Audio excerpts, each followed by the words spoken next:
Hello, crewmates. Eric E. Money Sievers here, and today I am bringing you the first episode of my new video series, Tales from the Set. Anyone who has ever worked in production for any length of time, like me, has a few stories to tell. Some are about fellow crewmates, others are about celebrities, and some were just bizarre situations. So I thought I'd share some of those stories with you guys, and I have 3 of them ready for you today. First story, I thought I'd share one of my own.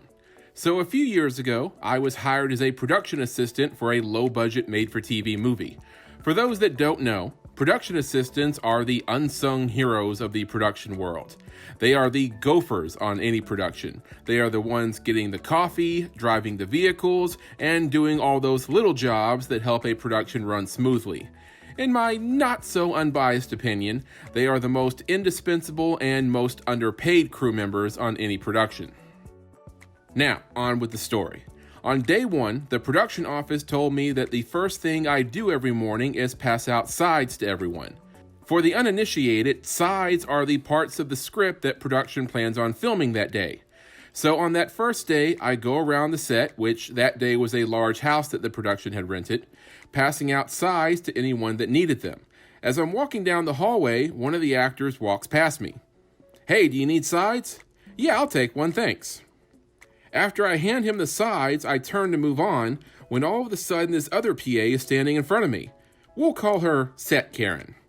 Set Karen thought of herself as the lead PA on this production, but I don't remember if anyone actually gave her that designation. So Set Karen is giving me this look as if to say, "What do you think you're doing?" "Only I give sides to the actors." What? "Only I give sides to the actors." This annoyed me a bit, as if she felt only she had been granted the privilege of speaking to the actors, like they were A-listers or something. So even though I thought this was weird, it was my first day and I didn't want to make a big deal about it, so I said okay and moved on. A few days later, I'm doing my rounds, handing out sides to just the crew members now, when I come into the kitchen where some of the crew members are hanging out, getting ready for a long day of filming, and a few of them are teasing one of the actors, because he doesn't know his lines for a scene we're filming today. So the second AD turns to me and says, "Hey Eric, give this guy some sides so he can memorize his lines." I do what he asked and hand the actor the sides. Again, it was like Set Karen just materialized out of nowhere and was standing right next to me. "I told you, only I give sides to the actors." "He told me to." "Only I give sides to the actors." I was getting annoyed, but before I could respond, the second AD speaks up for me. "Karen, I told him to give him the sides. Relax." The second AD outranked Set Karen, and she couldn't really protest. But instead of apologizing before she walked away, she gave me this look as if to say, "I'll kill you." The rest of the production went off without much further incident, with me keeping my distance from Set Karen as much as possible. I did learn later, though, from a buddy who worked on the shoot, that production company fired Set Karen during another production months later. I didn't learn what they had fired her for, but I still felt pretty vindicated at that point. This next story comes from Reddit user M. Hewitt. One of my worst experiences was the very first feature I was a PA on.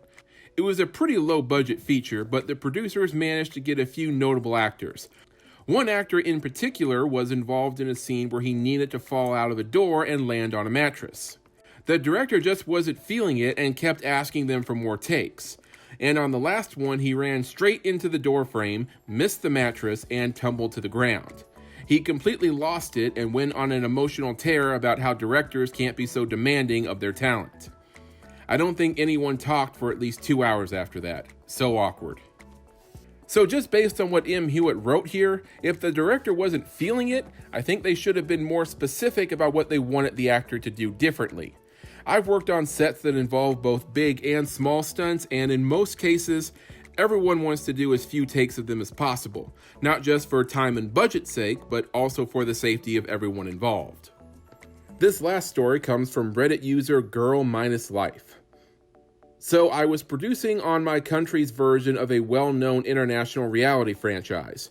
We had brought in a household name American star for a few weeks, with the understanding he could leave after a certain amount of time for personal reasons. This guy was every bit the douche we all suspected he would be. One of our runners was Spanish, and though he had a strong accent, his language skills were fine. I rounded a corner one day to find the American douche towering over him, screaming at the top of his lungs. Coffee! Coffee! Habla English, bro? Habla fucking English? Get me coffee! This poor kid was cowering. Obviously, he knew what he was being asked, but he was frozen in fear. I quickly sent him away and told said douchebag that we'd arranged to get him whatever he wanted, but that we don't speak to crew like that in this country. Ever. No matter what their role is. And it's true. We don't. It's just not done. He was furious. Went into a massive rant and stormed off to see the executive producer and complain about me. She backed me, which was incredibly great of her. Douchebag left a week or so later, and the whole production was much happier for it. Okay, so speaking as a crew member working in America, I apologize for that douchebag's attitude. I've worked with a lot of celebrities in America, and for the most part, they treat crew members with respect, though there have been a few exceptions. But that is a story for another video. Hope you guys enjoyed these stories. Join me next time for more tales from the set, and don't forget to subscribe. Also, if you have your own tale from the set, please write about it on Reddit or in the comments here, and I might just share it with everyone in a future video. Hope you have a great day.